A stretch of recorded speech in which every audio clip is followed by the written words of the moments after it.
Okay, well, thanks, Severin. And it's a privilege to be here. It's been over 50 years since I visited New Mexico when I hitchhiked through and got stuck in Albuquerque for almost 3 days. So it's great to be back. And it's also a pleasure and a privilege to follow the two presentations, which I thought were fascinating. And we are going to change channels because I do tell stories. And Food First is a think tank and we analyze things. Actually, we just celebrated 40 years. We were started 41 years ago by Francis Moore Lepay, who wrote Diet for a Small Planet, some of you might have read. And it was such a great success. It said two things. It said, one, that people are hungry not because there is scarcity, but because there is injustice. At that time, we were producing 1.5 times more than enough food for every man, woman, and child on the planet. And yet we had something like 650 million hungry people in the 70s. Today, we have over 1 billion hungry people. We still produce 1.5 times more than enough food for every man, woman, and child on the planet. The problem isn't lack of food. The problem is people are too poor to buy the food. And then you have to ask, why are people so poor? And it turns out that most of the poor people in the world are farmers. And it also turns out that most of these farmers are women. And it turns out that they supply most of the food in the world. So the only way to explain those sort of contradictions is through a lens of injustice. This is a profoundly unjust situation. And so what Food First does is we analyze this and we produce information and analysis. We call ourselves a people's think tank. We work very closely with social movements around the world that are trying to change this. And that's how I met Severin, and because land, of course, is very much a part of this. And so what I wanted to share with you tonight is actually elements of a new book that we have that's coming out. We've produced over 50 books now. And the book is called Land Justice, Reimagining Land, Food, and the Commons. And it's actually an edited book. We've got authors from around the country. It's located in the United States. Everything's about the United States. Because I think that it's high time that the land question is raised again in the United States. We have a land problem in the United States. And so what I want to talk about is agrarian questions in the struggle for land justice in the United States. And I want to start by quoting William Bradford, who wrote Of Plymouth Plantation in the early 1600s. And he said, Squanto, whose real name was Tisquantum, showed them both the manner of how to set maize and after how to dress it and tend it.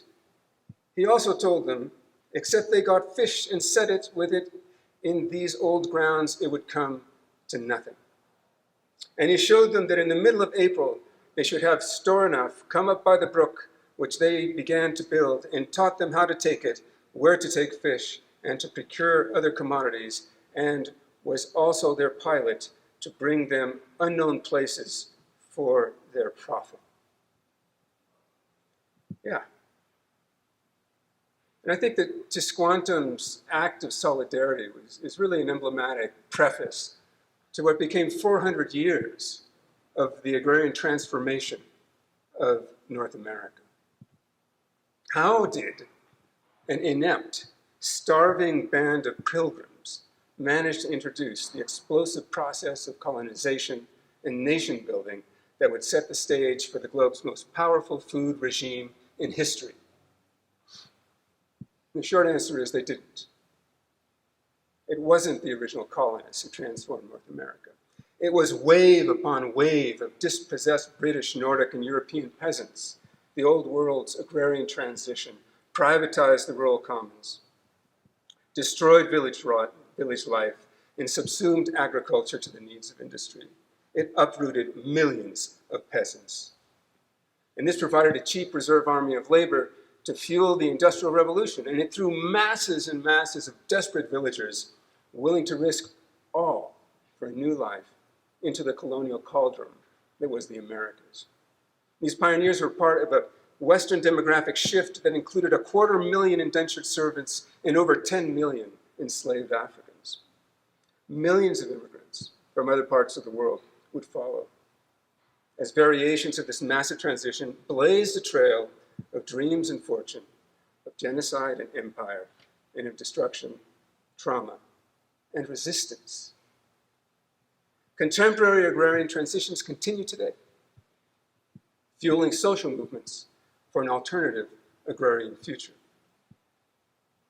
So the racial injustice and the stark inequities in property and wealth in the US countryside, which exist today, aren't just a quirk of history, but they're a structural feature of capitalist agriculture. This means that to build an alternative agrarian future, which I think is what we're trying to do, today's social movements are going to have to dismantle these structures. It's the relationships in the food system that matter, how we govern them. And that's what really matters. After all, the rural landscape of the United States has been thousands of years in the making. Not hundreds, thousands of years in the making. The transformation of the indigenously managed gardens, woodlands, marshes, drylands, and prairies into industrial farms of globally traded commodity crops and combined animal feeding operations, the CAFOs, has been nothing short of dramatic. But the forms of ownership at the core of today's food and farming systems have changed surprisingly little since early colonization. So on one hand, this dichotomy reflects the amazing ability of people to remake farming and to respond to capitalism's need for constant growth, constant concentration, constant standardization. But in doing so, they've developed what's called agriculture's forces of production. That's the resources, the technologies, the tools, the skills, everything used to produce food. On the other hand, it also reflects the steady expansion of a dominant system of private ownership and market exchange. This constitutes what we call the relations of production, or the interactions between the owners, the workers, and the consumers that make up our food system. So the relationship between the forces of production and the relations of production have been far from peaceful. But over the last 100 years, the last few hundred years, capitalism has mobilized them successfully in tandem, turning the United States into the center of a powerful, multi-trillion-dollar global food regime. The forces of production and the relations of production in our food system aren't working together very well anymore. Even as the pressures of industrialization and financialization push many farmers out of agriculture, there's a contingent of farmers that are increasingly avoiding the destructive inputs pushed on them by the seed and the chemical industries. Moreover, a growing number of consumers reject the poisonous processed food sold by the agri-foods industry. Rural and indigenous communities are rising up to resist fracking, pipelines, CAFOs. Farmers and farm workers are organizing strikes and boycotts against starvation wages and inhumane working conditions. Across the entire country, there are instances of older and beginning farmers forging agroecology, permaculture, organic and urban agriculture, who are working with consumers to get fresh, healthy food to the people who need it the most. There are counter movements for food justice and food sovereignty growing in rural and urban communities all over the US. People from all walks of life are looking to return to farming. It's an exciting time, and the food movement is stretching its imagination across rural and urban areas from farm to fork. Paradigms, practices, and politics are all changing. Changes that are being vigorously resisted by the agencies and the corporations of the existing food regime. Unlike the past, in which land, work, and territory defined people's resistance, today the entire food system makes up a terrain of struggle, from the fight for a better minimum wage to the struggles against pipelines. But the farmers on the front lines of this new agrarian struggle are finding that the efforts to build healthy, equitable food systems that provide jobs and keep the food dollar in the community are inevitably limited by the lack of access to one essential resource: land. Good agricultural land with water, rural or urban, is unaffordable for all but the top 1% in our society. The new forces of production being advanced by the food movements, like agroecology, permaculture, and agroforestry, are being held back by the old relations of production and ownership, which serve the interests of the corporate food regime. Historically, whenever the forces of production and the relations of production enter into deep contradiction, either deep reforms or revolutions happen. So the politics of food is never very far from the politics of land, labor, or water. And changing the food system without changing the systems of land access and land use and land tenure is highly unlikely. But to change the politics of land is to change the politics of property, an historically daunting proposition, especially in the United States. But this is precisely what's happening. From the acequias of the Rio Grande Valley to the centers of Black agrarianism in the Deep South, and to new farmers, women farmers, urban farmers, communities on the front lines of food justice and food sovereignty are calling for land justice. At its core, the demands for equitable land access revive an age-old issue called the agrarian question. The original agrarian question was about the role of smallholder agriculture in the development of 19th century capitalism. It was thought to have been resolved long ago in the United States. After all, agriculture became a business rather than a way of life. But over the last half century, corporate capital appeared to absorb all aspects of agriculture, until it didn't. To understand why the agrarian question is relevant today in the United States, I'm going to take a short walk down the furrows of our agrarian history. When the mercantile magnates and the emerging industrialists forced Europe's excess agricultural population to colonize the Atlantic coast of North America, the first pilgrims perished by the hundreds until the indigenous inhabitants, who were farmers and lived in towns, taught them to farm, fish, and hunt. These Native Americans would come to regret this humanitarian gesture. They lost nearly 1.5 billion acres of land to white settlers. After the first wave of genocide and dispossession, enslaved African farmers were brought to work the tobacco and cotton plantations. The tremendous profits of slave agriculture filled the bank coffers in London, Boston, and New York. Slavery became central to the construction of US capitalism. And I'm going to read a passage from Becker. It was not the small farmers of the rough New England countryside who established the United States economic position. It was the backbreaking labor of unremunerated American slaves in places like South Carolina, Mississippi, and Alabama. After the Civil War, a new kind of capitalism arose in the United States and elsewhere. Yet that new capitalism had been enabled by the profits, the institutions, networks, technologies, and innovations that emerged from slavery, colonialism, and land expropriation.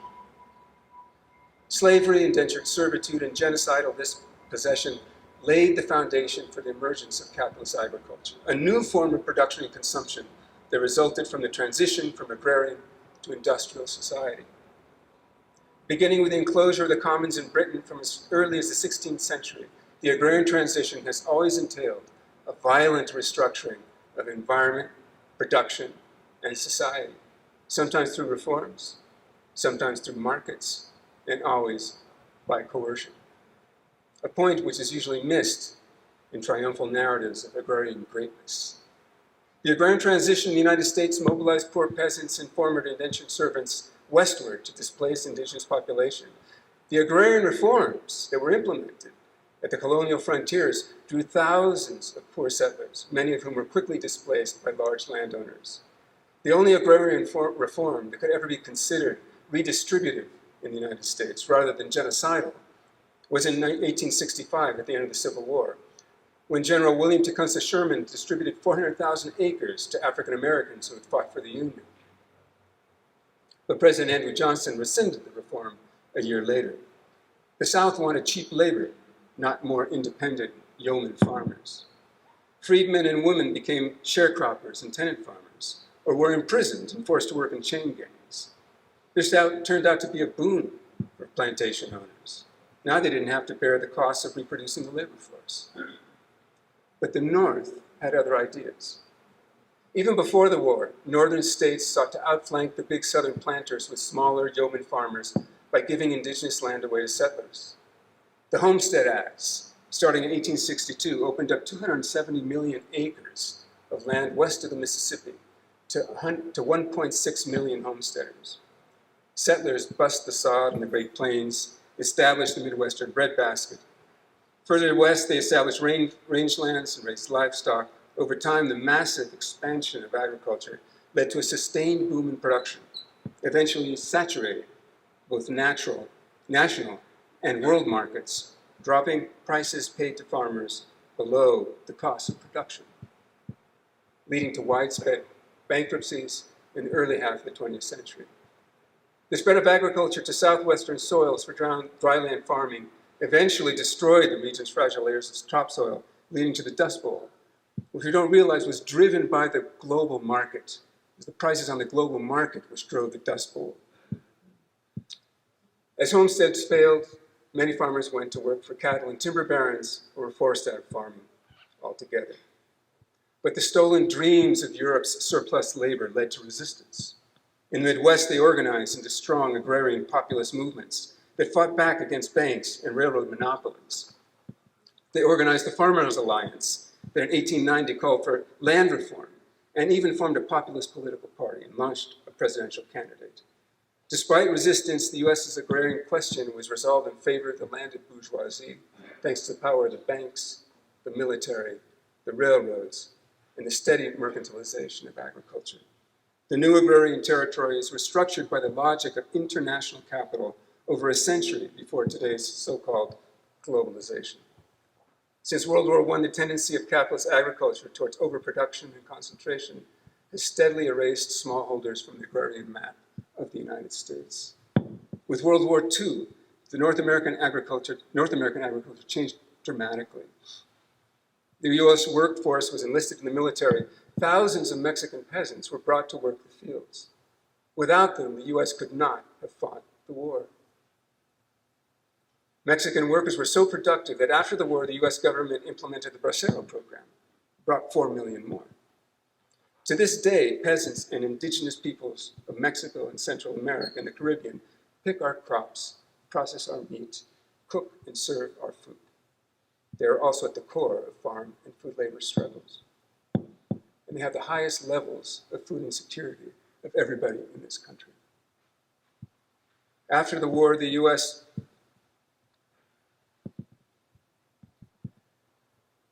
production surged, experienced a tremendous boom. There was no competition from Europe, because agriculture had been destroyed. And thanks to a combination of chemicals, hybrid seeds, and heavy machinery. Farmers quickly saturated the national market with their products and prices dropped again. They cut back on buying new inputs. Grain and new tractors piled up unsold.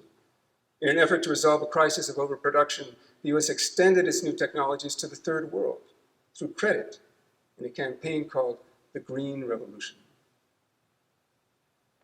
It also implemented food assistance programs to offload excess production and establish new markets overseas. This was called development. It often included land reform. The North American farmers were recruited into the development project under the pretext of saving the world from hunger. Plant fence row to fence row. You're the most efficient farmer in the history of the world. You can end hunger. Farmers were lent easy money to buy more land and larger machinery, to export more and more food. Given the possibility of high export profits, the price of agricultural land began to climb rapidly, faster than the rate of inflation. Banks offered bigger loans on inflated farmland values to buy more farmland and bigger machinery and produce more food. But this is precisely what the third world governments did with their development loans. Industrial agriculture boomed in Asia, and in the Americas, concentrating production in fewer and fewer hands and dropping prices paid to farmers. By the late 70s, global overproduction and falling prices prevented the Third World from paying back its loans. The Third World governments signed austere structural adjustment programs with the International Monetary Fund in order to receive emergency loans from the World Bank, just so they could keep their debt repayments to northern banks. Northern farmers just went bankrupt. We lost half of our farm families in that crisis in the 1970s. This is nothing more than a new iteration of the agrarian transition begun in the 1600s. There was nothing new about it. The US's agrarian transition has concentrated production in huge agro-industrial areas. The endless prairies of transgenic maize and large hog farms in the Midwest and the Carolinas, the feudal model of poultry production in the Southeast, the massive confined animal feedlots in the West, slaughterhouses and processing plants are everywhere, worked by immigrants, primarily peasants, uprooted from Mexico and Central America. Agrarian capitalism has devastated rural life in the US, turning the countryside into a vast green desert of toxic monocultures crisscrossed by pipelines, trembling with fracking, and riddled with illegal methamphetamine labs. The social breakdown in the countryside is palpable in rural towns with boarded up shops around empty town squares. All of these transitions have met with profound resistance. Those who are today demanding fair wages and humane working conditions, healthy food, sustainable agriculture, and access to farmland are part of a long, long tradition of struggle. An emblematic case is that of the Southern Tenant Farmers Union. During the Great Depression, poor farmers violated entrenched segregation and formed the union with black and white tenant farmers joining forces. The movement spread west throughout the Cotton Territory, reaching California for the Great Cotton Strike of 1933. 6-year-old Cesar Chavez participated in that strike. 30 years later, following the unionizing work of Filipino farm workers, he would organize the United Farm Workers Union. In the 1960s, through boycotts and strikes, the UFW managed to paralyze the California vegetable industry, gaining the right to organize, better working conditions, and better labor wages. Today, veterans of the union continue to organize against Driscoll's, the largest berry corporation in the world. They replicate and improve upon the strategies of the UFW, forging alliances with students in the church and extending their ties across borders with berry workers in Mexico. The long tradition of agrarian populism among family farmers in the Midwest, starting with the Farmers Alliance in 1980 that called for land reform, and later the National Farmers Union of 1902 and the National Farmers Organization of 1955 that followed. The tradition is continually revived, with the American agriculture movement, whose struggle against the farm debt in 1979 brought thousands of farmers to Washington in tractorcades. They closed off the offices of the Department of Agriculture, got on the phone, and started making grain deals with Russia. The current National Family Farmer Coalition, started in 1986, is a testament to more than a century of agrarian struggles. In 2016, after centuries of genocide, dispossession, indignity, indigenous peoples from across the US have gathered by the thousands in Standing Rock, North Dakota, to protect the burial and ceremonial sites from the Dakota Access Pipeline Project. In doing so, they lead a national movement to protect our water from industrial contamination. The American countryside has a long history of resistant movements that rise against each crisis and each structural adjustment. However, there has been a steady consolidation of land and loss of farmers, who now represent less than 1.5% of our population. We have more people in prison than we have on the land.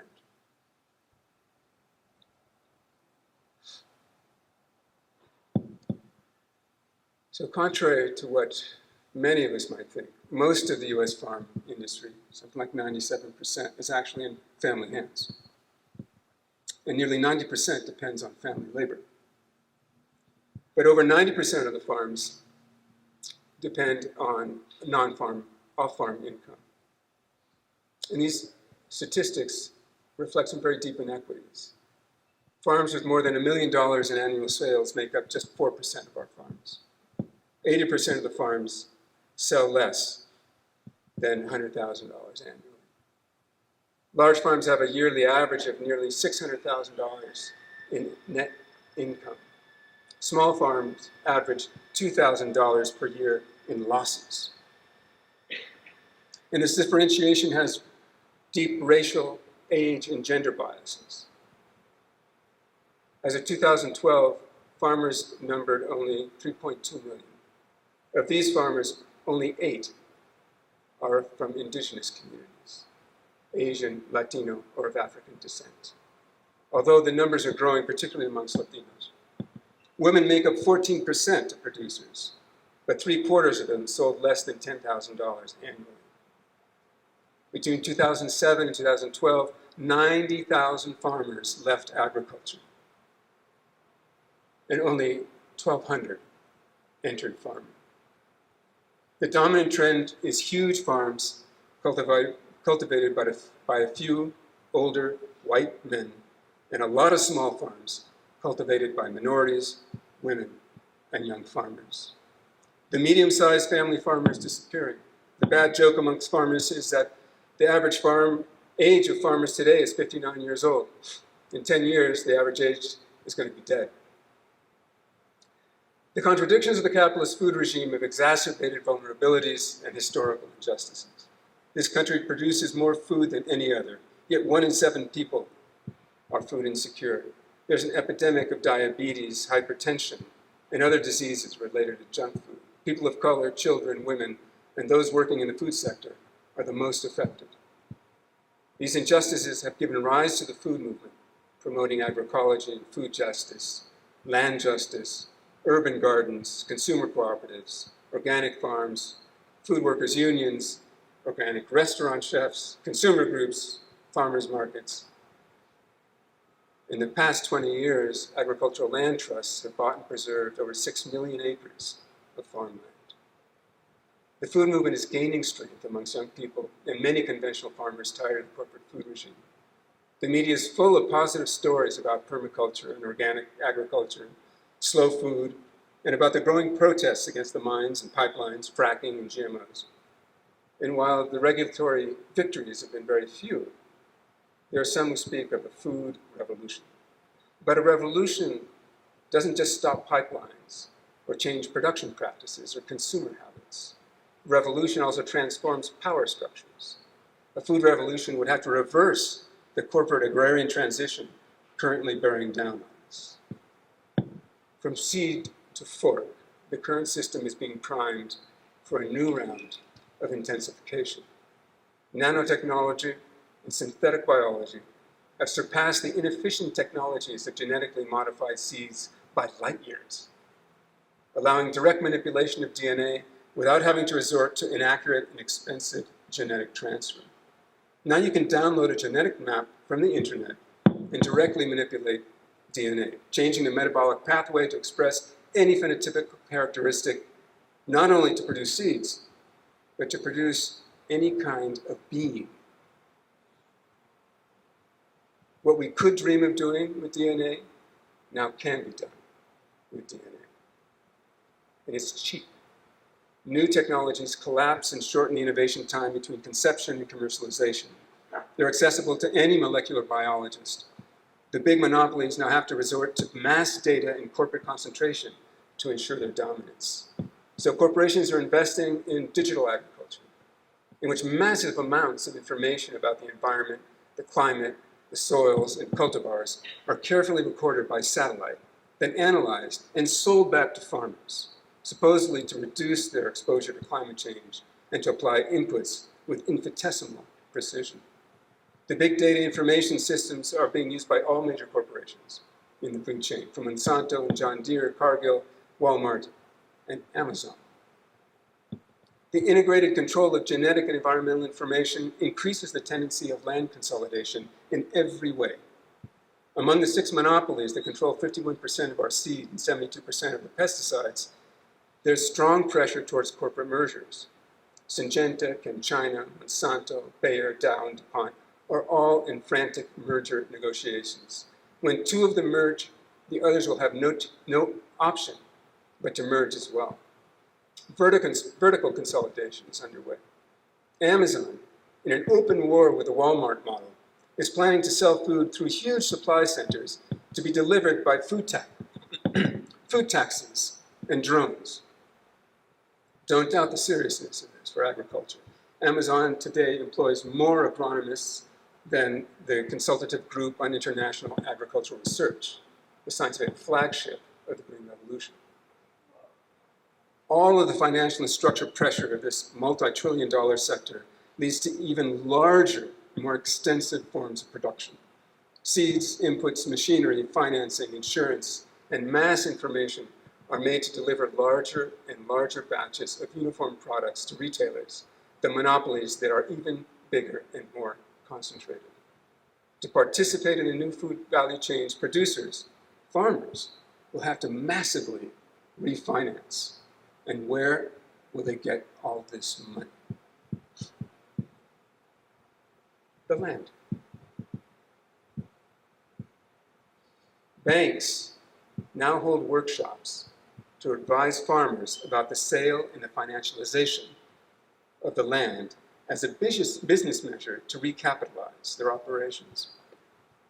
Since the financial crisis of 2007 and 2008, speculative investments in agricultural land have risen, now covering maybe 25% of all acquisitions. The exchange value, what the land is worth on the market, what farmland is worth on the market, the international market, is outpacing its use value, what it can actually produce. You can make more money by speculating with your land than you can by producing food on your land. It's like gold with yield. International investors have bought about $40 billion of agricultural land. They'd buy more if they could, but farmers aren't selling. Even in the United States, corporate territory par excellence, farmland is largely in the hands of family farmers who resist selling the land. In 5 years, however, 63% of all our agricultural land will likely be inherited or sold. The question is, who will take over? Corporations or trusts? Banks or family farmers? Right now, the front line of resistance to the financialization of agricultural land in the United States is made up of aging, white family farmers, the producers of genetically modified corn and soybeans who are stuck on the fertilizer and pesticide treadmill. Those are our potential allies. So, while it's not a radical or even a transformative struggle yet, the US food movement is still, I think, an expression of everyday survival and resistance to business as usual. If you think about its social base, almost 3 million rural and urban producers, 800,000 agricultural workers, 46,000 workers in processing plants. If we add up all of those working in the food industry, including the immigrants working in restaurants, we come up with about 12% of the national workforce. It's a lot. Now, why does this calculation matter? Because it should be very clear that farmers and aspiring farmers in this country are a very small social force, and that alone have no chance of advancing any reforms. Without a broad convergence between producers, consumers, and all of the workers in the food industry, with key alliances, with key social movements for climate justice, indigenous and immigrant rights, there won't be enough social force to reverse the current agrarian transition to corporate-owned megafarms. Capitalism will proceed to its liking, implementing its destructive forms of production, consumption, hoarding, and speculation. The original agrarian question dealt with the role of the peasantry in the class struggle, in which they were all destined to disappear. But peasants, indigenous people, and small farmers refused to disappear. They live, badly perhaps, but they live. 25% of the world's agricultural land, with 25% of the world's agricultural land, they produce 70% of the food we eat, virtually with little or no government support. They are the largest investors in agriculture. 2.5 billion peasants and small farmers make up a third of the world's population. Farmers are a third of humanity. If rural communities are displaced, if these farmers are pushed off the land, will be pushed into the cities, most will go to city slums. There is no new industrial revolution to sop up all of this labor. The global economy would have to grow at a rate of about 7% for 50 years just to absorb a third of this labor. It's impossible. We're not even growing at 2% now. The current agrarian transition, the American path projected for the rest of the world, not only condemns a third of humanity to dispossession, unemployment, and misery, it most likely means global chaos. We must repopulate the countryside, not empty it. We have to invest to improve the quality of rural life, not just extract its wealth. We have to break up and redistribute large plantations and implement agroecology on small and medium scales in order to restore the environment, cool the planet, and ensure a decent income to rural people. We need to open up farming in the city instead of paving over farmland. We have to advance a transformative agenda of land sovereignty and land justice to block the capitalist agrarian transition. For this, we must implement social and structural changes beyond land reform, beyond farmers, and beyond the countryside itself. Put simply, we have to change everything. I'll close by quoting Karl Polanyi, some of you might have read. He wrote, bear with me, he wrote, "The fate of classes is determined more by the needs of society than the needs of classes." The fate of classes is determined more by the needs of society than the needs of classes. So in the United States, that means that the future of the struggles for agrarian reform, food justice, food sovereignty, environmental justice, human rights, racial and gender equity will be determined by the combination of these struggles rather than by any single struggle. This doesn't invalidate the importance of race, class, gender, climate, or land issues in and of themselves. It does recognize that alliances between these struggles are fundamental to social transformation because we're not just in an agrarian struggle, but we're in a struggle to remake all of society. Land justice, the idea that people and communities that have been historically oppressed have a right to land, that recognizes the central role of land and culture, society, and in relations of power, that reveres the restorative and protective and healing potential, and that sees land as an agrarian link to food justice, is both a vision and a clarion call for new alliances and a new society. Thank you.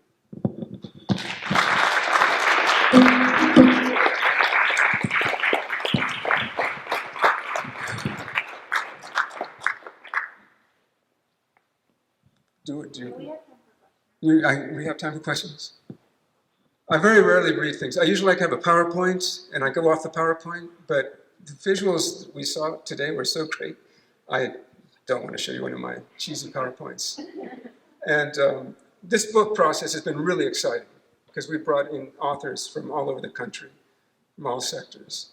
And we've learned so much writing the book, and this is us sort of struggling with an introduction and whatnot to the book. So I wanted to share that with you. Keep your eyes out. It's going to be called Land Justice, be coming out in February. Are there any comments or questions?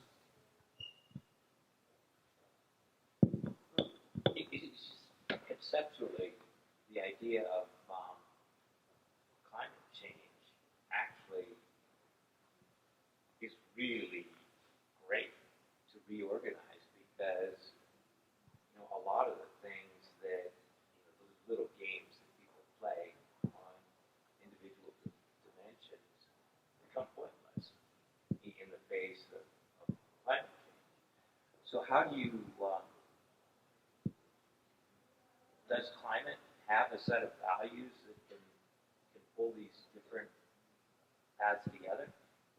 Not only does it have a set of values that can pull these different paths together, it has a particular political currency, which I think is historical. And let me just say why. So Trump just gets elected, right? So we have a fascist president. And this should come as absolutely no surprise to anybody who studies capitalism. Because what capitalism does, particularly liberal democracy has co-evolved with capitalism. They came out together. But the problem with capitalism is it goes through these periods of accumulation.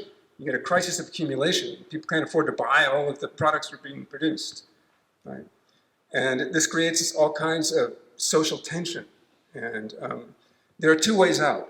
And you usually get a big crash. Like in 1929, you get a big stock market crash. First you have liberalization, and you take the gloves off the market. The market does whatever it wants. You unregulate everything, labor, environment, you name it, right? And then you get this tremendous accumulation of wealth, and you get tremendous poverty, and then you get a big crash. And then what usually happens is you get a counter movement that comes in and says, hey, throw the bums out. And at that point, liberal democracies have two choices. Capitalism has given them two choices. One is reform. And Bernie Sanders was very much a reformist candidate, very much in the tradition of Roosevelt, who was a reformist candidate after the last crash. We had this crash. We're waiting for a reformist candidate. Up comes Bernie Sanders. But the other solution for capital and for liberal democracy is fascism. So you get Hitler, you get Mussolini, you get Donald Trump. So this is like just a expected, it's an expected crisis. The reason that we got FDR and the New Deal instead of Hitler was that in the United States, we had tremendous social mobilization during the Depression, during the 30s. I mean, workers were organized, people were in the streets. It looked like the government might fall. It looked like capitalism might fall. And so Roosevelt cut a deal with the 1%, what was then the 0.01%. Said, look, guys, do you want a smaller part of the pie, or you want to lose the whole pie? Because this might just blow up. And so that's how we introduced reforms. So we had a strong counter-movement. Polanyi talks about the need for a counter-movement and the need for a threat. So the threat, at that time, we had the crash. So we have the boom, we have the crash, we have the counter-movement, and the threat was communism. And so reforms are introduced, and it stabilizes the system up until Ronald Reagan gets in the presidency, and he begins to dismantle all of the reforms, taking us, really setting the path to where we are today. So today we have the boom, this is called the New Gilded Age. We have neoliberalism, completely takes the gloves off the market. Market does whatever it wants, destroys whatever it wants. We have crash, pretty serious crash, series of bubbles and crashes, and then we have the big financial crash. Where's the counter movement? We don't have a counter movement. The closest thing that we have to a counter movement is the very embryonic counter movement, which is, I think, the food movement. Doesn't look like anything we saw before. It's not organized, through the unions. It's not organized through political parties. It's very diverse, very fragmented. So the challenge for this movement is how to converge in all of its diversity, how to converge with the climate movement. The threat that we have today is climate change. That's the political significance of climate change in terms of capitalism. And there's no way that capitalism can reconcile itself with climate change. Capitalism has to grow. That's it. It has to grow. And the problem is, our capitalism is based on petroleum. So it really is a dead end. Right? So you're right. It absolutely brings everybody together. It doesn't affect everybody equally.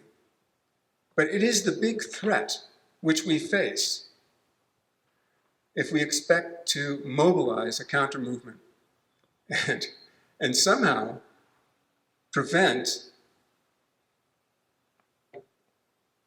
the rooting, I would say, of the fascist tendency in this country.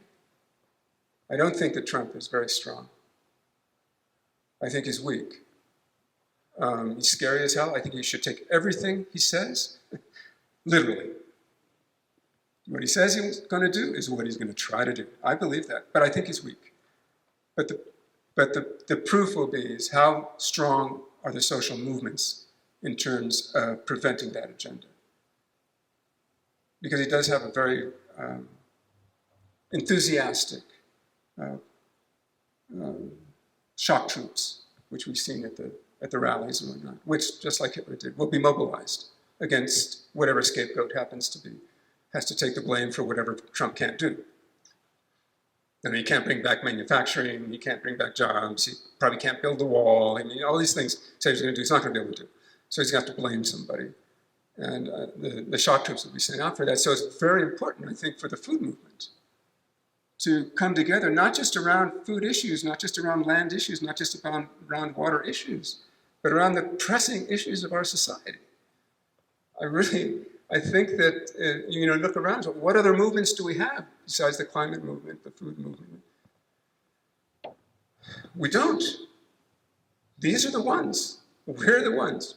And so that's why I tried to put all this sort of in historical context, because I think that our mission for land justice and for a better redistribution of land and water resources is really just the tip of the iceberg of what I believe our deep mission really is. And there's a huge social problem developing in my county, but it's a rich, rich county. We need reforms. You want to start with the land? That's going to be very difficult. This land is, much of it's financialized. They're not going to give it up. They're going to. Okay, so how about some regulations around water so that grapes don't take up all the damn water? We can start there. I'm not too concerned about the pot. In fact, it's better that it's not in the mountains. It's better it's like down away from the streams. How about, sooner or later we're going to get hit with glassy-winged sharpshooter and it's going to destroy most of the grape crop. Okay, how about we diversify? How about we have regulations about diversity that could create all kinds of new jobs and all kinds of other aspects in agriculture? So, I mean, I know these are not, the cataclysmic revolutionary types of reforms which we need, but we still need to build up the social base that could possibly demand those reforms at some time.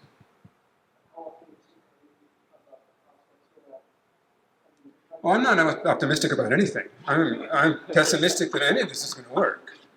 I mean, I don't think capitalism is going to work. I don't think globalization is going to work. I mean, I think we're going to hell in a handbasket. I don't think that we're going to reduce the amount of greenhouse gases. I think we're doomed. But that's not the point. I mean, the point is, anybody who looks at the facts and the figures has to be a pessimist or you're an idiot. I mean, when you really look at things, this is bad. Really bad. And many things cannot be reversed. We will not have the planet will not have the same quality of existence as it had over the last couple of centuries, period. And working at Food First, I have to read this crap every day. And I would put a bullet in my head if it wasn't for the fact that we have taken a position to ally ourselves with those for whom giving up hope is not an option. And I did this a long time ago when I was involved in peasant struggles. And when I started whining about, we're never going to do this, it's really bad, it was basically like, get over it. Sort of like, get over your bourgeois whining. We don't have the luxury of doing that. So if you ally yourselves with these struggles, and that's why it's so important to work with frontline communities, because they won't let you give up hope. I mean, from a very self-interested, psychological and emotional point of view, it makes sense to make these alliances. One, because we can't get anywhere without these alliances. But two, because you can't make it without these alliances. I worked with the campesino movement, farmer-to-farmer movement.